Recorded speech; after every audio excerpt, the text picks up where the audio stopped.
CGTN, China Global Television Network.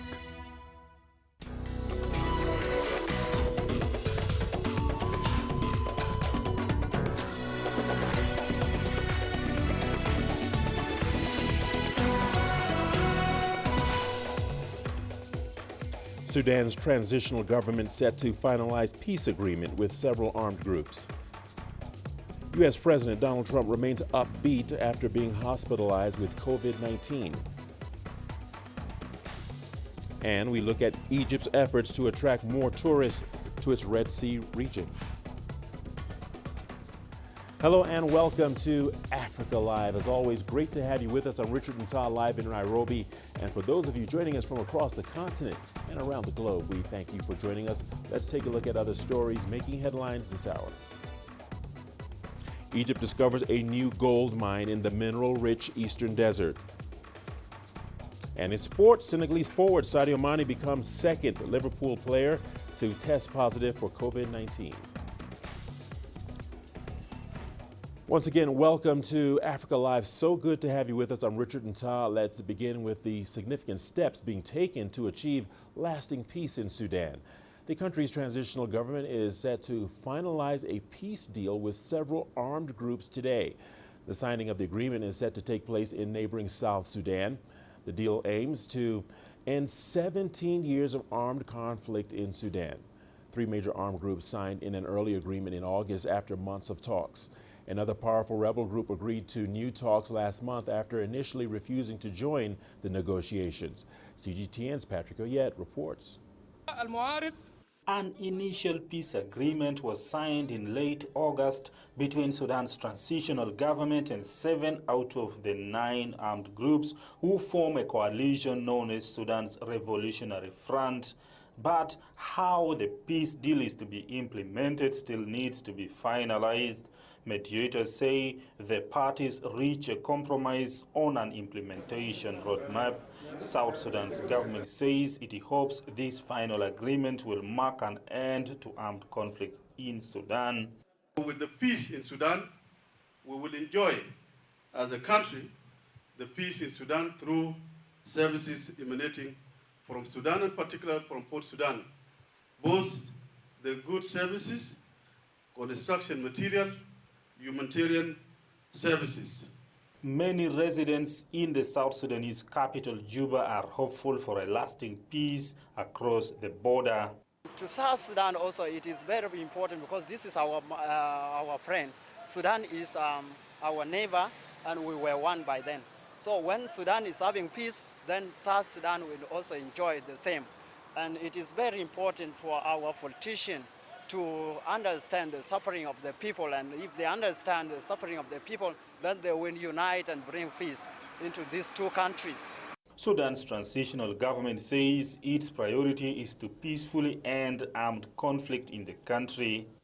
The peace deal dictates that the different armed groups be integrated into Sudan's armed forces, refugees be free to return to their own homes, and any charges in courts of law against Sudanese citizens as a result of the civil war be dropped. However, 2 armed groups are still opposed to the current peace process. They say they need another implementation arrangement. They are demanding their armies should not join Sudan's armed forces for at least 20 more years.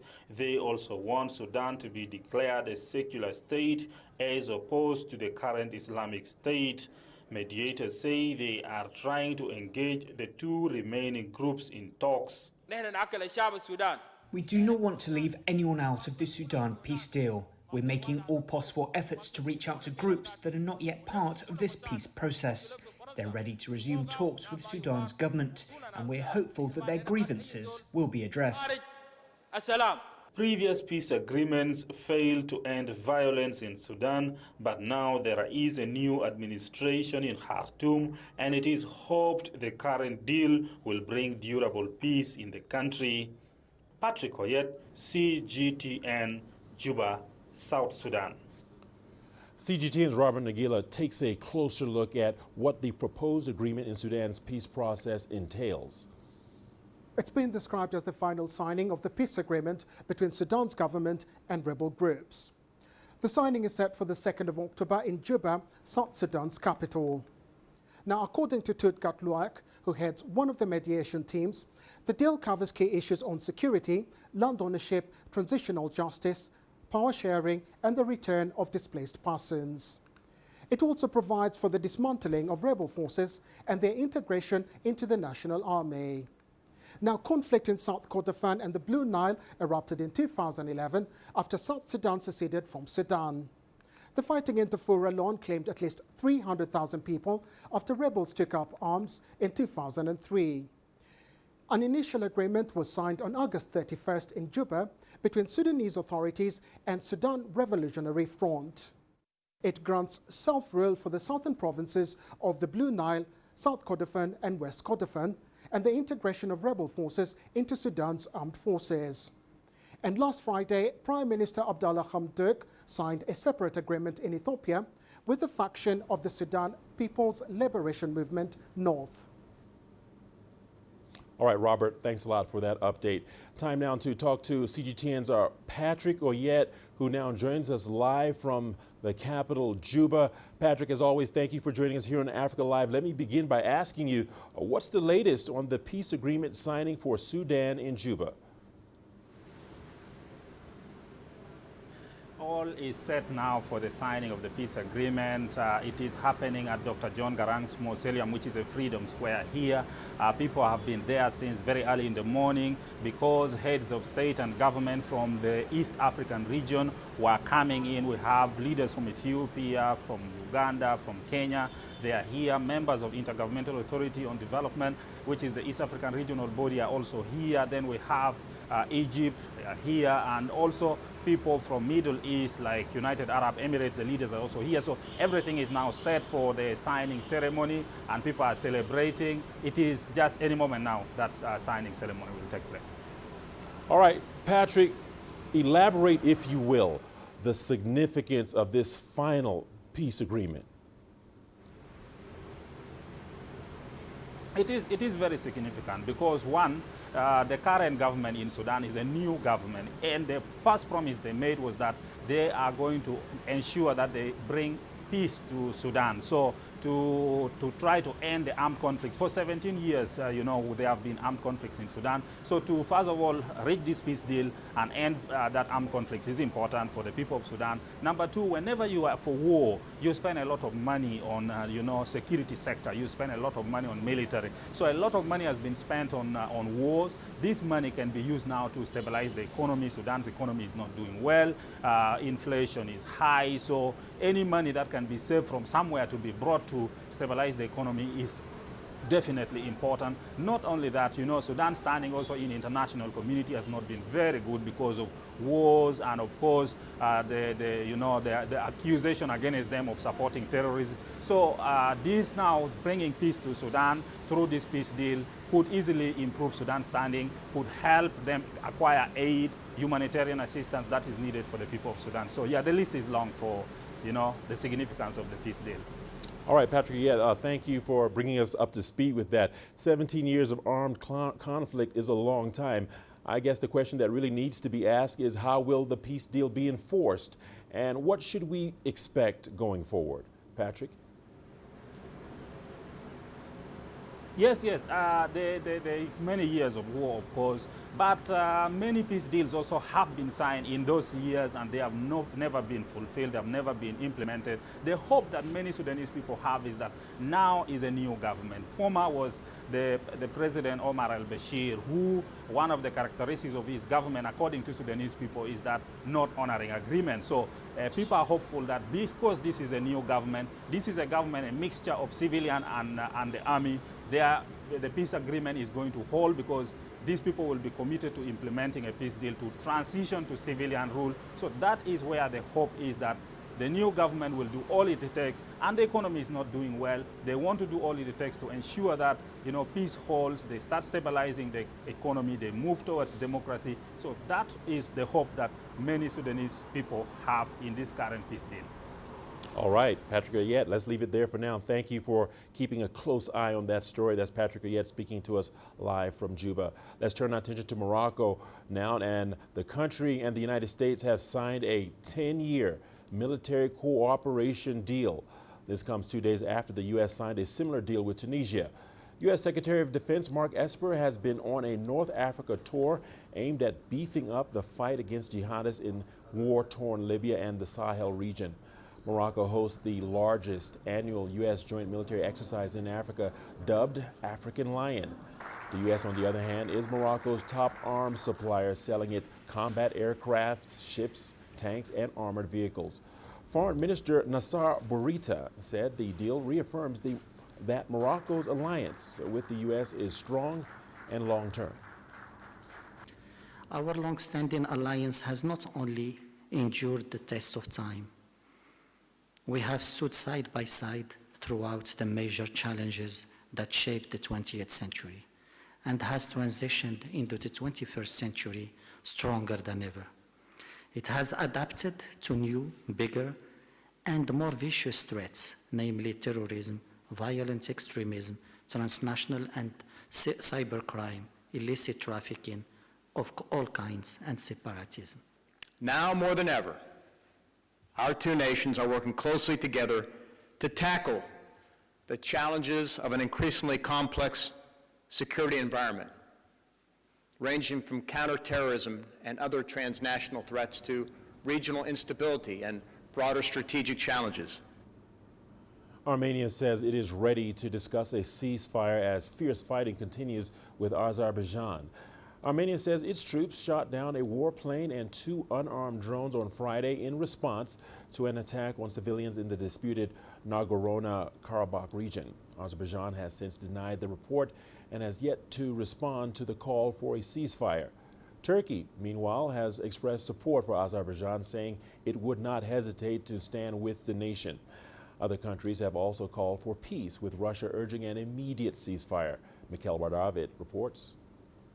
The fighting continued for a 6th day on Friday. This is, of course, the worst violence that has erupted in that region since the 1990s. So it's a very serious situation right now. In the 6th day on Friday, reports of civilian casualties continue to come from both sides, both Armenia and Azerbaijan. Now, Azerbaijan has claimed to have captured military positions from Armenian forces. However, Armenian officials also stated that the aggression against Nagorno-Karabakh will continue to receive their strong and resolute response, so the potential fighting could continue over the weekend as well. However, on the same day on Friday, and potentially the first step towards diplomacy in the recent fighting, Armenian officials said they are ready to engage with the Minsk group for a ceasefire. Although there is a positive development from the Armenian side for potential talks to begin, so far Azerbaijan has ruled out the possibility of talks. We are yet to receive any confirmation of their readiness to engage in talks with the Minsk group as well. That's going to be what we're going to be looking for in the next couple of days regarding potential ceasefire talks to begin. After weeks of talks, European leaders have agreed to impose sanctions on Belarus for its crackdown on protesters angry over recent elections. Tony Waterman reports. 40 Belarusian officials will now find themselves the target of EU sanctions, including asset freezes and travel bans for their alleged role in rigging August's presidential election and a bloody crackdown on peaceful protesters. But the one name not on the list, the president himself, Alexander Lukashenko. Instead, Brussels warned it's keeping a close eye on him. There was indeed a debate on Lukashenko on the list or not, and we took the decision after the debate to follow the list proposed at the ministerial level. But of course, we will follow closely the situation. Minsk immediately hit back, imposing its own set of sanctions against the EU. Exactly who is on the list of people barred from entering Belarus won't be made public, but a statement from the Belarusian Foreign Ministry accused Brussels of, quote, striving towards the deterioration of relations. Sanctions against Belarus were first decided in August, but Cyprus blocked the plan last month, demanding similar action against Turkey for its drilling activities in the eastern Mediterranean. It led to an embarrassing standoff, highlighting the difficulties of unanimous decision-making. Leaders finally won Cyprus over by promising to punish Ankara if it didn't cease its energy exploration. You're watching Africa Live on CGTN. The news continues. Here's a look at what's ahead.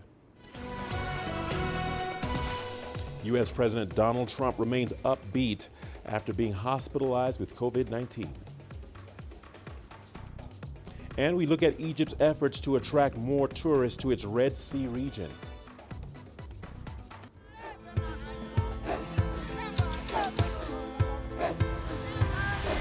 Africa is a continent of diversity, with varied climates and enchanting geography, and a people so distinct, but with a shared enduring spirit. We are at the heart of the continent to bring you the untold stories. Let's have a look. We celebrate Africa as it shapes its own destiny. Tunis, Cairo, Juba, Ethiopia, Tanzania. Africa Live. Find your voice. I try to not let it affect me, but there are days when it does. I'm a human being, and to see patients in a hospital bed and their family members are not there, there's no one there to hold their hand, that human touch, you know?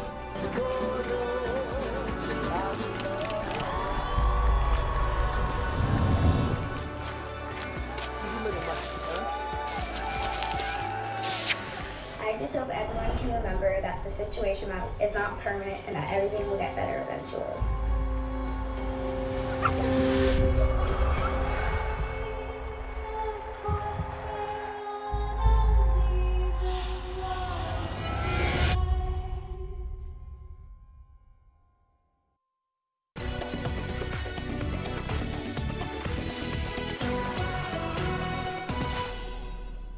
Welcome back to Africa Live. Thanks for staying with us.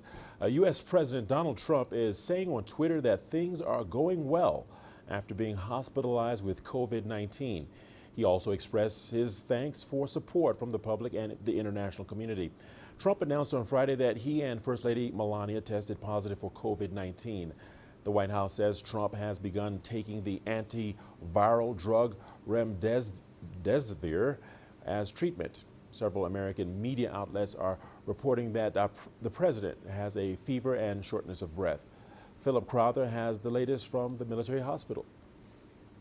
According to the White House, the president was brought here out of an abundance of caution. The truth is his status, his health status, doesn't look all that good if you compare to how the day began. Less than 24 hours ago, he announced on Twitter that he had tested positive for COVID-19. Since then, the White House says that he has had mild symptoms, but those symptoms were bad enough for him to be brought here to this military hospital. Now, there is no reason to worry about the president's health, seems to be the message from the White House, but it is still a pretty extraordinary move. Shortly before the president left the White House on Marine One to come here, he recorded a short video message. Here it is. I think I'm doing very well, but we're going to make sure that things work out. The First Lady is doing very well. So thank you very much. I appreciate it. I will never forget it. Thank you. Yeah, well, we already know that 2 senators have tested positive over the last few hours. Both of them members of the Senate Judiciary Committee. Both of them were at a White House event in the Rose Garden last Saturday. The Vice President and the Second Lady came out with negative tests earlier today, and so did the former Vice President Joe Biden, the Democratic opponent of Donald Trump in this presidential election. He spoke about this very important new case of the coronavirus earlier.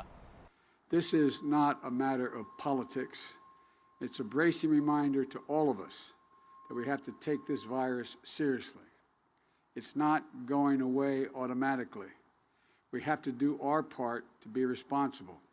It means following the science, listening to the experts, washing our hands, social distancing. It means wearing a mask in public, and it means encouraging others to do so as well. This, of course, has an impact on the presidential election campaign. The president is now no longer partaking in it. According to the Trump campaign, all of his events for the foreseeable future have been postponed, and there will be only virtual campaign events organized by the Trump campaign. Joe Biden, meanwhile, the former vice president, Democratic candidate, he is campaigning, as you just saw, and will continue to do so. The president, though, is off that campaign trail for now. Health experts say U.S. President Donald Trump's age could make him more vulnerable to developing severe COVID-19. Information provided by a White House physician in June puts the 74-year-old president in the obese category, which triples his risk of needing hospital treatment. And that's according to data from the U.S. Centers for Disease Control and Prevention released in August. The National Public Health Institute says the mortality risk is 90 times higher for otherwise healthy 65 to 74-year-olds infected with COVID-19 than for those aged 18 to 29. For the president, it's really his age and probably his weight. It doesn't appear that, he has some mild hypertension, but so does a huge part of the population at that age.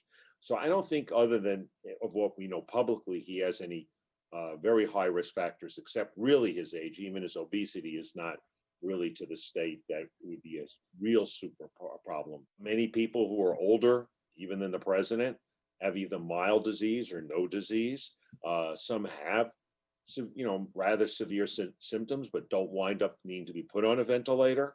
And then others progress. We have, with the minimal number he has, there's no way to predict what his course will be. It will literally be a day-by-day thing. Let's now take a look at President Trump's public schedule over the last 7 days before he announced his COVID-19 diagnosis. The U.S. president made numerous campaign stops over the past week. He also appeared publicly with Vice President Mike Pence. Congratulations. And Supreme Court nominee Amy Barrett. In New Jersey on Thursday, he attended a roundtable for supporters and spoke at a fundraising event in Bedminster. Questions surrounded Trump's decision to go ahead with the fundraiser after White House staffer Hope Hicks tested positive. However, the crowd of at least 100 people was kept about 30 feet away from the president.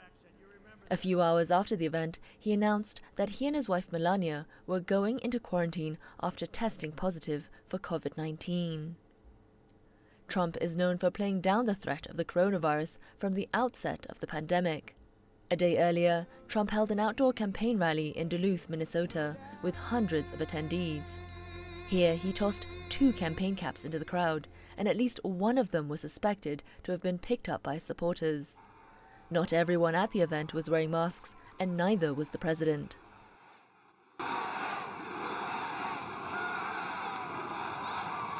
Hello, everybody. Hello, Duluth. On a stage several feet away from his front row supporters, it would have been unlikely for Trump to transmit the virus if he was contagious. This is based on health experts' understanding of how COVID-19 spreads outdoors. But his positive test has raised alarm and serves as a reminder that large group gatherings pose a high risk of spreading the disease. Officials in New Jersey, as well as in Minnesota, have urged people who attended Trump's events to get tested for the virus. That's what you call a really dishonest, dumb politician. Daniela Pearson, CGTN. President Trump's coronavirus diagnosis is a bracing reminder that the pandemic needs to be taken seriously. These are the words of Democratic candidate Joe Biden while he was speaking at a Union Hall in Grand Rapids after testing negative for the virus twice.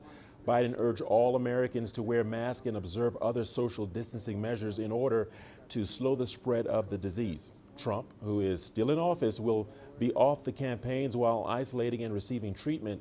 Biden, on the other hand, returned to the trail on Friday afternoon, stopping by the state of Michigan, where he continued to send his best wishes to Trump and the First Lady Melania. My wife Jill and I prayed that they'll make a quick and full recovery. This is not a matter of politics. It's a bracing reminder to all of us that we have to take this virus seriously. It's not going away automatically. We have to do our part to be responsible.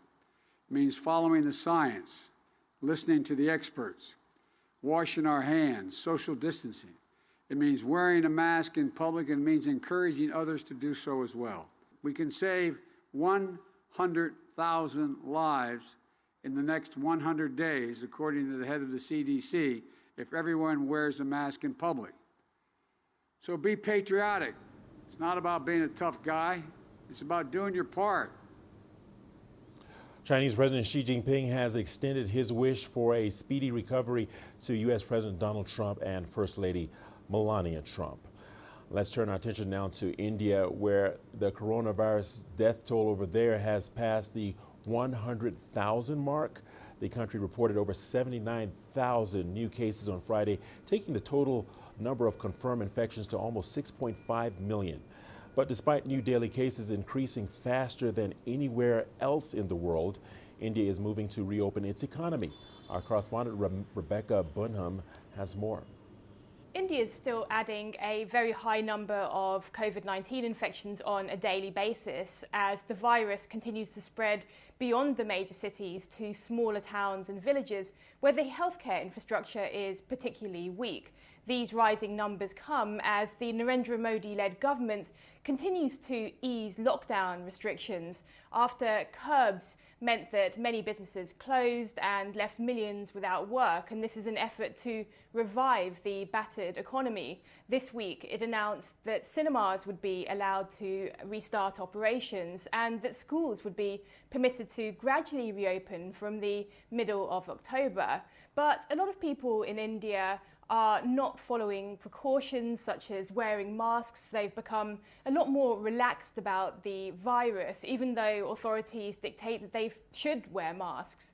And a lot of experts also fear that as India heads into the festive season, that there could be a further spike in the number of new infections, although the numbers have actually started to drop a bit from recent peaks, although they do remain uncomfortably high.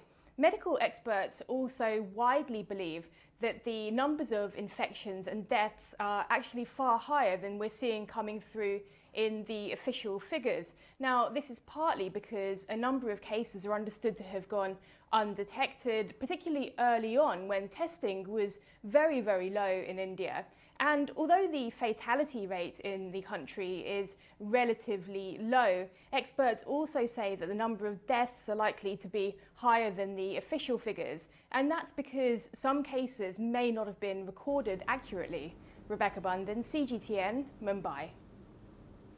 We continue our special coverage of amazing Xinjiang. Our team is traveling from Tazhong to Luntai County in the southern part of the Tian Shan Mountains. On Friday, the team explored the Nta wetland, built to battle the spread of the world's second largest shifting sand desert. Our team has now been driving along China's longest desert highway, and it's called the Lonely Road. Let's take a look.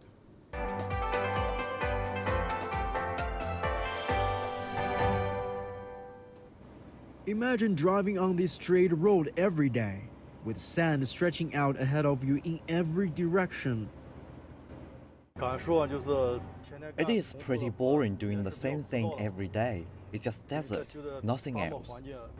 Wang Dao has been driving on this desert highway for a decade, transporting crude oil from field to refinery. Passing through the Taklamakan, China's largest desert, the Tarim Desert Highway is the longest of its kind in China. PetroChina's Tarim Oilfields Company completed the road in 1995, with a total distance of 533 kilometers.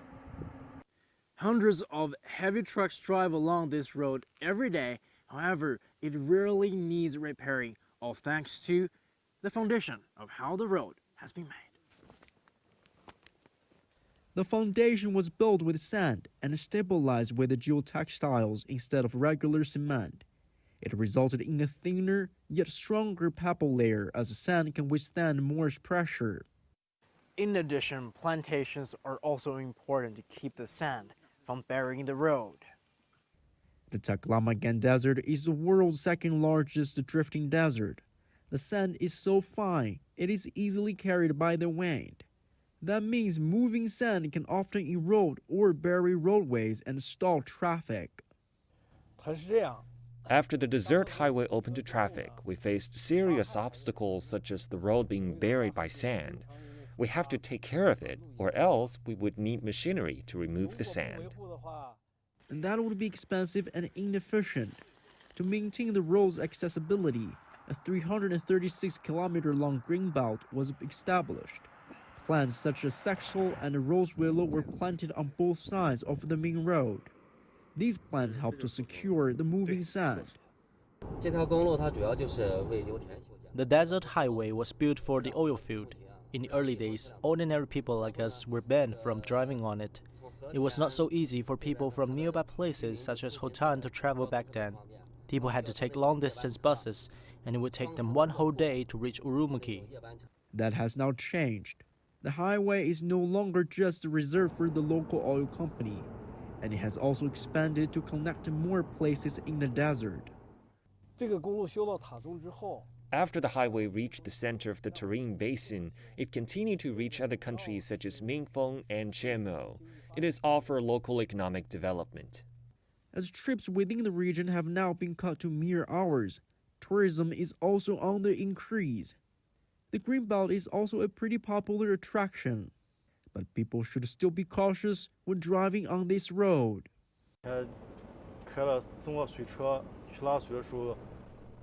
On one occasion, we were transporting fresh water. A tourist was not familiar with the road and drove the car into the desert and could not get out. We had to help out. If we hadn't, it would have taken a very long time for the rescue team to arrive.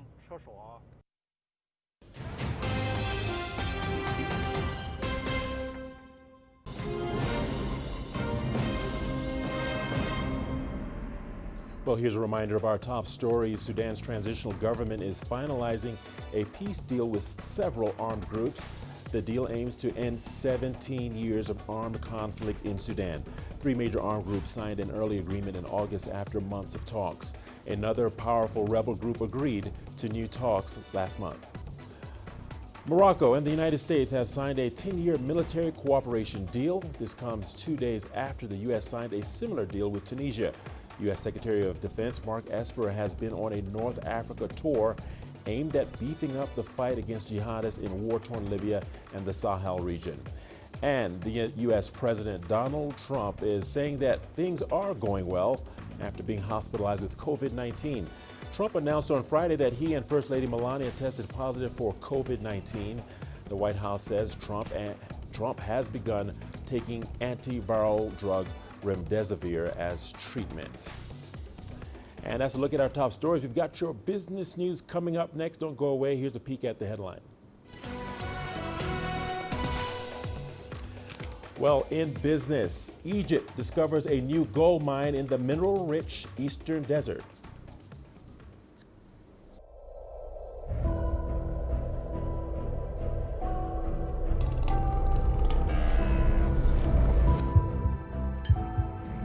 Taken me completely out of my depth, but at the same time it's exciting. It's new, it's different, it's a challenge. It's really exciting.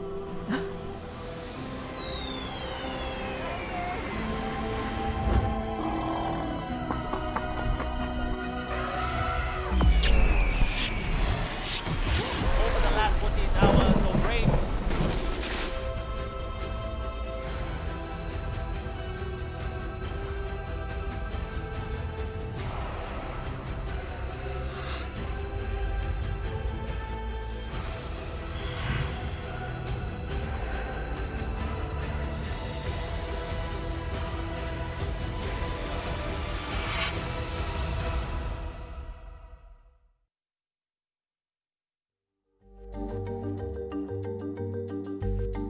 Africa Live. Find your voice.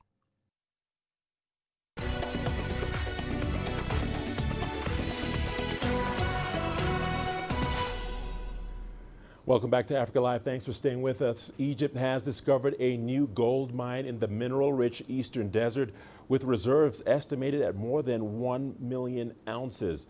The find could be worth as much as $1 billion. Yasser Hakim has this report. Gold mining is back on the map for Egypt's economy after years of negligence, and the latest discovery with its $1 billion worth of reserves is a promising sign of what's to come. The previous gold mining law provided so many obstacles to investors. For example, it would take more than a year for an investor to receive their license to operate after renting the concession area. So they would be idle for a year. Royalties to the government and profit sharing were too high, and these kept investors away. Only 2 excavation licenses have been issued since 2005, El Sukkari and Shalatin gold mines. The government therefore amended the gold mining law twice to adhere to international standards and provide more favorable conditions for excavators.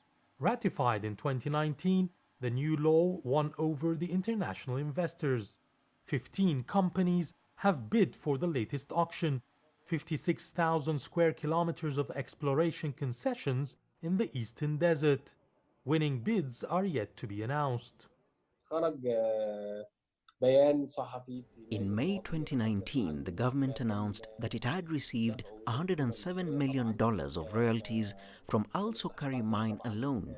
Imagine the revenue if we have 10 or 20 gold concessions, plus doing the same with other minerals.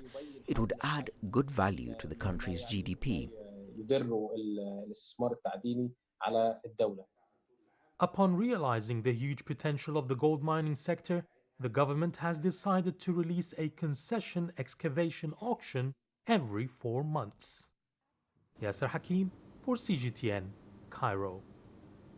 South Sudan and Sudan have agreed to increase oil production to pre-Civil War levels to try and salvage their battered economies. Both countries are experiencing an economic crisis caused by the pandemic-related crude oil price plunge that has impacted forex inflows, leading to a steep increase in food prices. From Juba, here is CGTN's Patrick Oyet with that report. South Sudan depends on oil to fund 98% of its budget. The country's oil passes through Sudan's Port Sudan and then on to the international market. Khartoum is paid transit fees in US dollars, and the oil sector provides jobs for many Sudanese people. A global fall in oil prices due to the coronavirus has therefore resulted in a lack of foreign currency. Oil production is plummeting and inflation is rising in both South Sudan and Sudan. Now, petroleum ministers from the two countries say they are working to increase production. It is a new beginning for the two nations, that we will be collaborating, we'll be cooperating, and we will really be looking to the issues as they arise, with open heart and open mind. The civil war, which began in 2013 in South Sudan, halted production in some oil fields in the country.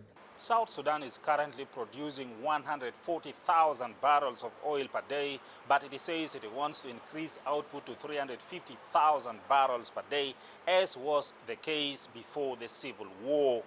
Juba and Khartoum have agreed to expedite production in new oil fields in South Sudan as a way to increase output. We in Sudan have the technical capacity to help our South Sudanese brothers and sisters to do more oil exploration and production so that we save our two countries from the economic challenges we face now. Both countries hope that oil holds the key to stabilizing their economies as they head into pastures unknown. Patrick Oyet, CGTN, Juba, South Sudan. Nigerians will have to brace for another fuel price hike as the country gradually shifts from costly fuel subsidies. In his Independence Day speech on Thursday, President Muhammadu Buhari said the country should prepare for a reality-based petroleum price adjustment. From Abuja, here is CGTN's Kelechi Emekalam with more. President Buhari said that compared to other oil-producing nations, Nigerians pay far less for fuel. He said the current prices are unrealistic and unsustainable, making these not the best times for Nigerians. Coming off the back of a COVID-19 lockdown, many are contending with pay cuts, job losses, and outright business shutdown. Now, another petrol price hike is imminent. The fuel price is supposed to be come down because people are not benefit anything from the country because Nigerian economic is totally down. Nothing is moved. And this is not the yet for the fuel price supposed to be increased because, number one, no business is moving. I think they should at least change the policy for now because it's actually affecting the masses. And the masses have been crying about this thing, but they really have to do something about it. Crude oil is the country's lifeline, accounting for nearly 90% of its export earnings and about 80% of its revenue. But the West African nation has not been reaping its full benefits due to the dwindling prices. Its income has shrunk by 60%. The refineries too are aged and do not function at optimum capacity. For now, the national labor unions kicking against any increases. They've threatened to proceed on a nationwide protest and strike. Kelechi Emekalam, CGTN Abuja, Nigeria. Video sharing app Vskit, which has become popular in many African countries, has yet to penetrate the South African market. TikTok, however, is causing a social networking sensation with the rise of influencers or new age celebrities and a phenomenal growth of user numbers. CGTN's Julie Shire reports. Video sharing app Vskit has taken off in Nigeria and East African countries, but South Africans, many of whom have never heard of Vskit, are smitten by TikTok. Influencer and actress Azimbamvi Rambunda loves the app. Yes, a little bit cold outside, but hey, we're filming, yo. There we go. Socially known as Mrs. Litelu, TikTok has boosted her public profile when she's not on set.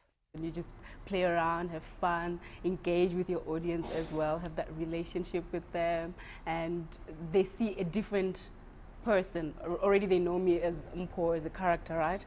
Now they see this different being, the authentic me, and not entirely just the character they see all the time on TV, because I'm way different from the person that they see.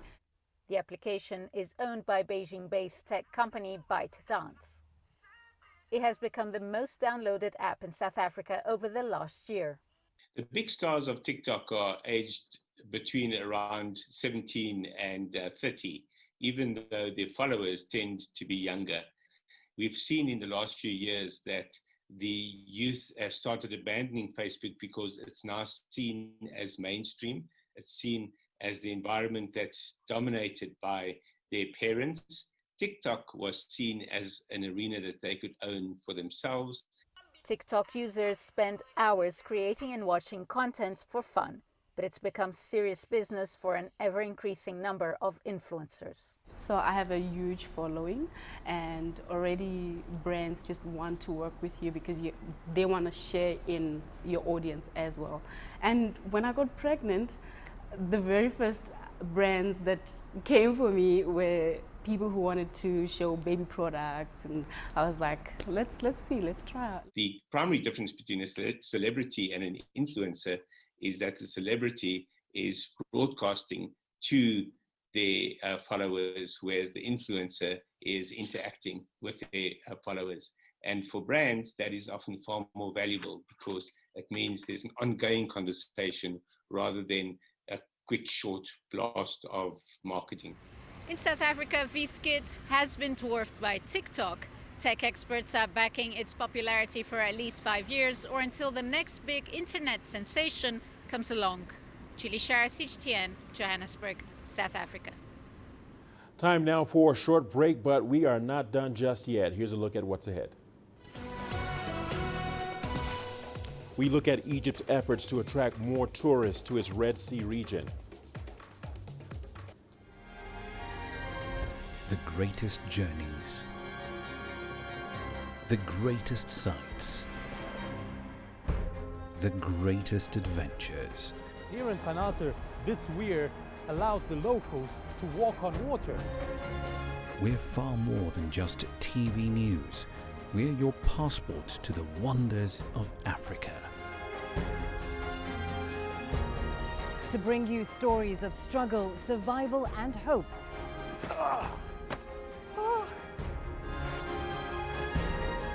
So let's explore.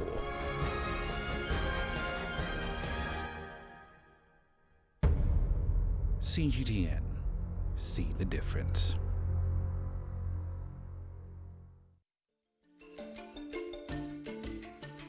Africa Live.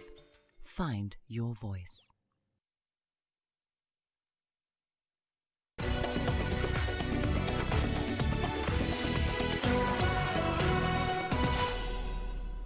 Welcome back to Africa Live. Great to have you with us.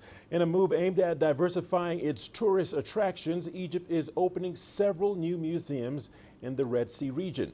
Cities like Hurghada and Sharm el-Sheikh will be displaying artifacts, giving tourists a chance to sample the country's unique history. The North African nation hopes the museums will attract new visitors. Adel El-Mahroui reports. Red Sea cities are the most visited locations in Egypt. With their warm sun and magnificent coral reefs, they attract visitors mostly interested in leisure tourism. But the Tourism and Antiquities Ministry wants to add to that special experience that the Red Sea provides. It's building more museums. For the first time in the modern history of Egypt, we are finalizing the work of 5 museums at least in the same time. It's hard work for my colleagues in the Ministry of Tourism and Antiquity, and I'm very glad that this dream is coming true. Hurghada's museum is the first to open its doors to visitors and displays more than 1,700 ancient Egyptian pieces. Museums here on the Red Sea are going to give visitors a unique experience compared to that experienced in the rest of the country. Sharm el-Sheikh is getting exclusive rights to display all the artifacts found in recent excavations at the Saqqara necropolis. That includes colorful coffins and intact mummies from the 26th dynasty. It will also include the biggest scarab statue ever found. The topic which will be chosen here is Hathor. Hathor is the goddess of music, love and beauty in ancient Egypt. This museum will focus on the leisure and the beauty on ancient Egypt, and at the same time we'll have a big hall dedicated to other civilizations who visited Egypt, like the Greek, the Roman period. Egypt has been trying to market Sharm el-Sheikh to Chinese tourists, but those efforts are yet to yield results. These rare artifacts could be the answer. The government has partnered with the private sector to invest in these museums to guarantee the best experience for tourists. Sharm el-Sheikh Museum will add to the attractions this city offers to its visitors. But more importantly, it's designed to attract new nationalities who are more interested in cultural tourism. Adel El-Mahroui, CGTN, Sharm el-Sheikh.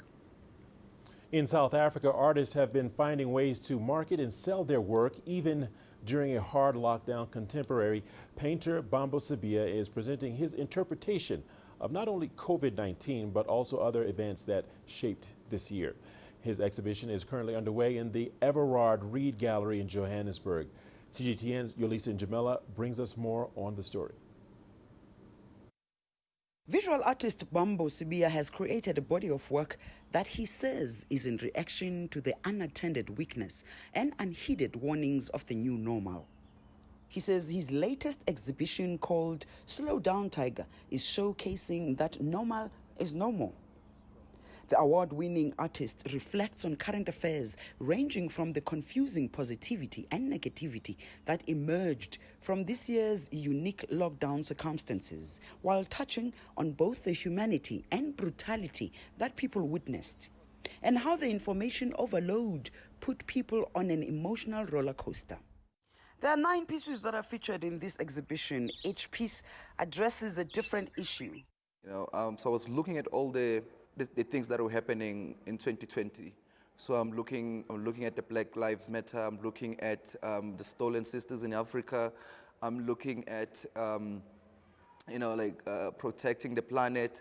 So everything that has been happening in 2020, I just brought that into one box, one space. As an artist, we address issues. We talk about things that affect us. So I was raising an awareness. I was just making people aware that this thing is real. This thing is affecting us. This thing it's now. Sibiya who has also exhibited his works internationally, feels that the world needs to pause and reflect because there's so much that has happened this year. I mean, it's been a tough year. So I'm just saying, you know what, a lot has happened. Let's slow down, you know, as humans. Let's take a pause, you know, and take all in, and we can then respond, you know.